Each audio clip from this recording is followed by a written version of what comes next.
जे धमक्या देणाऱ्या लोकांना उत्तर आपण महाविकास आघाडी सरकार आलं ना 2024ला तेव्हा 100% त्या लोकांना तिथं उत्तर देऊ। भाजप जे शेतकरी विरोधात आहे, युवा विरोधात आहे, सामान्य लोकांच्या विरोधात आहे।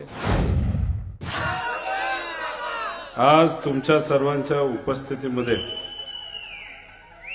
आदरणीय पवार साहेबांच्या उपस्थितीमध्ये आणि श्री हनुमान रायाच्या आशीर्वादाने इथं आपण प्रचाराचा नारळ जो फोडला 4 जूनला परत एकदा आपल्याला एकत्रित यायचंय आणि त्यावेळेस विजयाचा नारळ हा या ठिकाणी आपण परत एकदा फोडायचा आहे।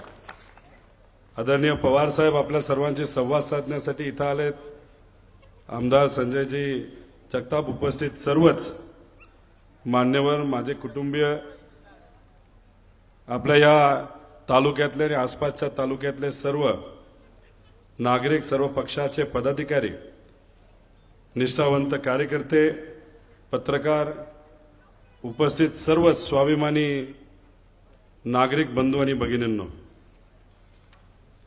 खरं तर मी कमीत कमी बोलण्याचा प्रयत्न इथं करेल का तुम्हा सर्वांना, ताईंना आणि साहेबांना ऐकायचंय। आपण श्री हनुमान रायाचं दर्शन जेव्हा घेतो तेव्हा आपल्या मनामध्ये साफ विचार असतात। खरं तर हनुमानराय प्रतीक कशाचं आहे तर निष्ठेचं आणि शक्तीचं प्रतीक आहे। पवार साहेबांनी गेले 60 वर्ष त्यांची निष्ठा ही बदललेली नाही। आणि जेव्हा इथं पवार साहेब आले, सुप्रियाताई आल्या, सुप्रियाताईंनी सुद्धा राजकीय कारकीर्द जेव्हा त्यांची सुरू झाली त्या दिवसापासून आतापर्यंत इथं येऊन नारळ फोडणं असेल, दर्शन घेणं असेल ते सातत्याने तिथं करतात। पण निष्ठा ही आपल्या सर्वांसाठी अतिशय महत्वाची असते। दुर्दैव असं आपल्या जवळचे काही लोक आज आपल्या विचाराबरोबर नाही, लोकांबरोबर नाही, आणि मग स्वहितासाठी जर काही लोकांनी कुटुंबाला सोडलं असेल, लोकांना सोडलं असेल, विचाराला सोडलं असेल, निष्ठेला सोडलं असेल, तर मला हनुमान रायाचं माहित नाही, कदाचित ते आशीर्वाद सुप्रियाताईला देणारच आहेत। पण तुम्ही सर्वजण खऱ्या अर्थाने पवार साहेबांची शक्ती आहात आणि सुप्रियाताईंची शक्ती आहात। जे कुठले नेते होते ते आपल्याला सोडून गेले, त्यांचं स्वतःचं हित होतं, पण तुम्ही मनापासून सुप्रियाताई बरोबर तिथं राहिलात, साहेबांबरोबर राहिलात, यासाठी एक सामान्य कार्यकर्ता म्हणून मी आपल्या सर्वांचे या ठिकाणी आभार व्यक्त करतो। पुढे फार बलाढ्य शक्ती आहे, पैसा आहे, ताकद आहे, दबाव तंत्र आहे। अशा शक्तीच्या विरोधात जर आपल्याला टिकायचं असेल तर आपल्याला एकत्रित यावं लागेल आणि लोकशाहीची ताकद ही नक्कीच पैशाच्या ताकदीपेक्षा जास्त असते, हे येत्या काळामध्ये आपल्या सर्वांना दाखवावं लागेल। साहेब, इथं सर्व सामान्य कुटुंबातली लोक आहेत, सामान्य कार्यकर्ते आहेत। याच्यातले अनेक लोक जेव्हा गाडीत बसत होते तेव्हा त्या गावातले जे कोणी लाभार्थी, नाहीतर काय म्हणतो आपण, मलिदा गँगली त्यांना फोन केला, गाड्यात बसू नका हे त्यांनी सांगितलं, तरी सुद्धा तुमच्या प्रेमापोटी आणि सुप्रियाताईंना 3-3.5 लाखाने निवडून देण्यासाठी हे कार्यकर्ते आज इथं आलेले। हे न घाबरणारे कार्यकर्ते, स्वाभिमानी कार्यकर्ते आहेत। आणि हा लढा खऱ्या अर्थाने सामान्य लोक विरुद्ध बलाढ्य शक्ती होणार आहे।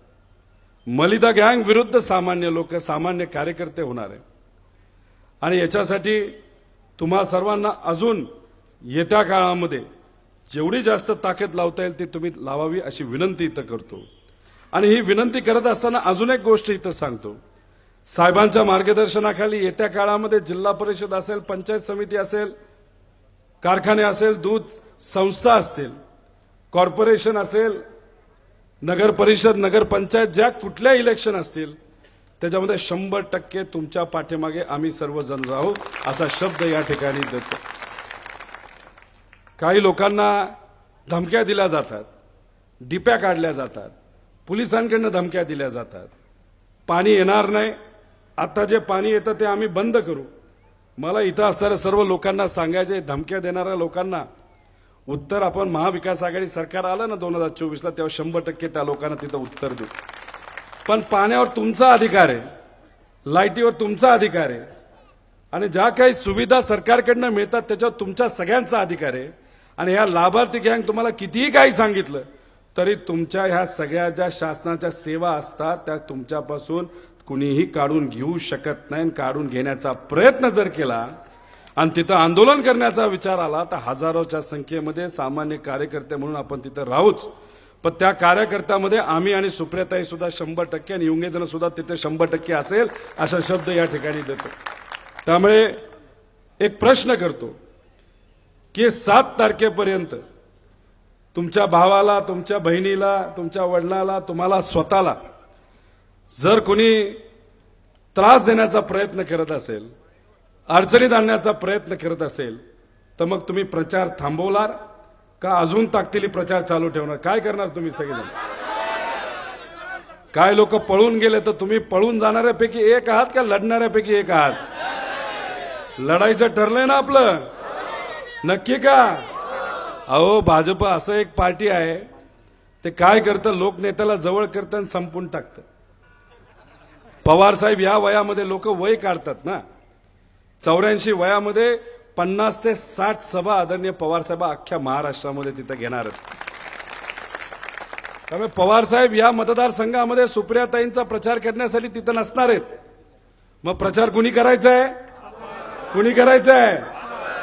आणि ताईंच्या विरोधात जो पक्ष आहे त्यांचे राष्ट्रीय अध्यक्ष जे आहेत ते फक्त आणि फक्त बारामती मतदारसंघामध्ये बसून राहणार आहेत. आता त्यांचं साहेबांचं वय काढतात. अनेक असे युवा आहेत ते बाहेर न जाता फक्त आपल्याच या मतदारसंघामध्ये तंबू ठोकून तिथं राहणार आहेत. आणि काय करणार तर मलिदा गँगला जवळ करून मलिदा गँगच्या माध्यमातून तुम्हा सर्वांना धमकवणार आहेत. त्यामुळे साहेबांना बाहेर पाठवायचं का प्रचाराला? कारण सत्ता जर आणायची असेल तर एक फक्त खासदार निवडून नाही आणायचा, एक तर 4-0 करायचं. म्हणजे आपल्या विरोधात आपला विचार सोडून जे कोणी गेलेत त्यांचा जो कुठला पक्ष असेल त्यांना 0 खासदार हे मिळणार म्हणजे मिळणार. त्याच्याच बरोबर भाजप जे शेतकरी विरोधात आहे, युवा विरोधात आहे, सामान्य लोकांच्या विरोधात आहे, त्यांना जर धडा शिकवायचा असेल तर आपल्या पैलवानाला इथं न ठेवता आपल्याला अख्ख्या महाराष्ट्रामध्ये फिरवायचं का नाही फिरवायचं?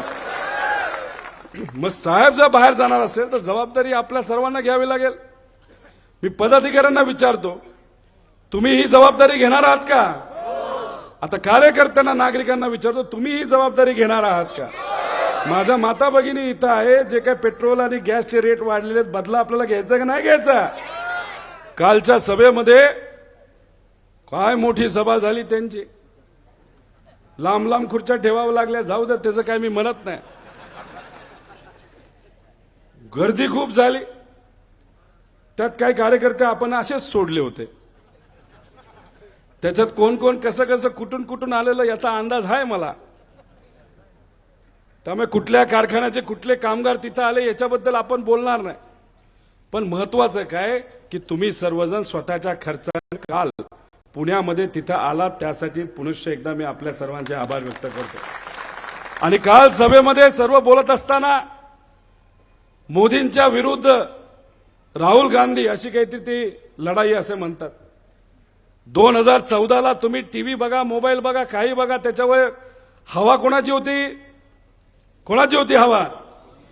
होती ना.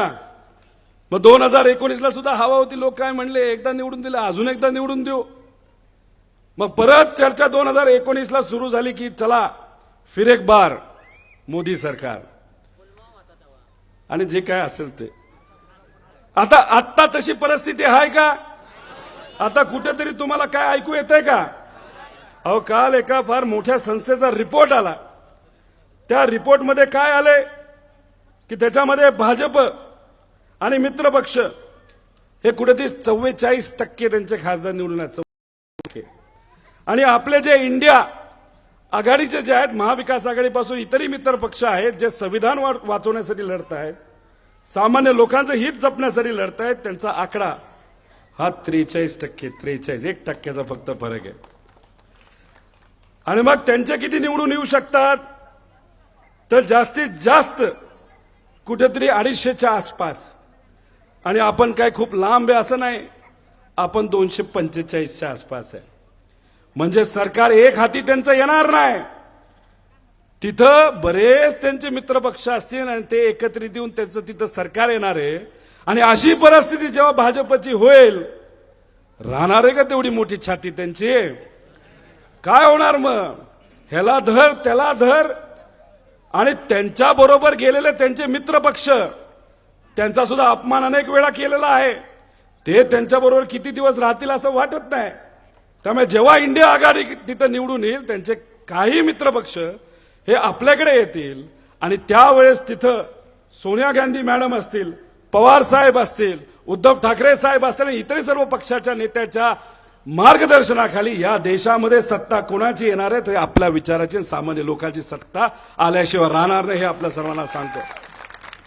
आपले किती खासदार निवडून येणार आहे? 35 खासदार येणार आहेत. आणि 35 खासदार महाविकास आघाडीचे हे महाराष्ट्रातून जेव्हा निवडून येतील तर 2024ला कोणाच्या विचाराचे सरकार येणार?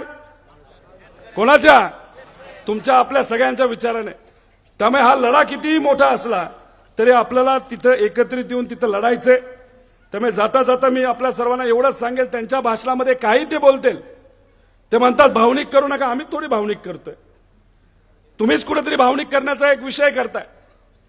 काही दिवसांपूर्वी पवार साहेबांचं एक स्टेटमेंट होतं, ते तुम्ही वेडवाकडं करून त्याचा वेगळा अर्थ तुम्ही काढायला लागला. मी तुम्हा सर्वांना विचारतो की कुटुंब म्हणून जर आपण सर्वजण एकत्रित असू आणि राजकीय दृष्टिकोनातून या बाबतीत बोलायचं झालं, आपण जर पुरोगामी विचार आजपर्यंत जपला असेल, शिवशाहू फुले आंबेडकरांचा विचार जपला असेल आणि राजकीय दृष्टिकोनातून हा जर आपला कुटुंबाचा विचार असेल आणि या विचाराला सोडून ठराविक 2-3 लोक जर बाजूला होत असतील, प्रतिगामी नाही तर भाजपचा विचार तिथे स्वीकारत असतील, तर राजकीय दृष्टिकोनातून जे पलीकडे गेलेले लोक आहेत ते आपलेत का बाहेरचे? तुम्ही सांगा मला.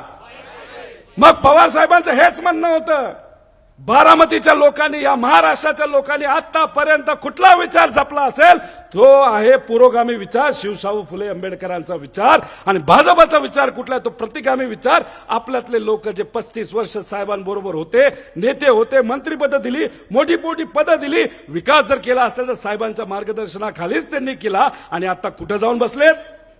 भाजप बरोबर. मग राजकीय दृष्टिकोनातून ते वेगळेच झाले ना.